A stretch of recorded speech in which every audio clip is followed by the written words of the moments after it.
Prindrit e Sokoli Sufajt në Fier, njërit prej viktimave të vrasjes së trefisht në një nga plazhet e Vlorës rreth 2 javë më parë, kanë çelur një proces gjyqësor ndaj 2 gazetave të përditshme në Tiranë. Përveç dhimbjes së madhe për humbjen e djalit, prindrit e Sokolit vuajnë dhe përfshirjen e emrit të tij dhe të familjes në sajesa, siç i cilësojnë ata, shkrimet e atyre ditëve nëpër gazeta.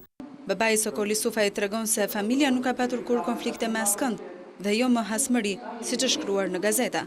A kanë të drejtë këta të shkruajnë të qena dhe të pa qena? A kanë detyrim ligjor këta, megjithëse unë kam nisur një procedurë ligjore. Unë po ta dinja që kisha armik djali im nuk punonte me turne 3, domethënë 24 orë vetëm.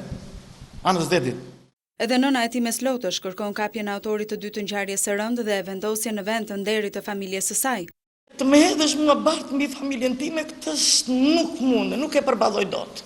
Urgentisht të vinë që të hedhin dritë të vërtetën mbi karakterin dhe familjen time. Në datën 28 korrik në një nga plazhet e Vlorës mbetën të vrarë Diana Ademi, 53 vjeçë, Serdi Bajlozi, 17 vjeç dhe Sokoli Sufaj, 34 vjeç. Një pjesë e medjave të shkruara në Tiranë një ditë pas ngjarjes, Sokoli Sufaj në lidhnin me hasmëri apo të kaluar të errët, duke supozuar se ai kishte qenë shënjestra e atentatit. Ndërkohë pas hetimeve të policisë rezultoi se të 3 viktimat kishin qenë aksidentale.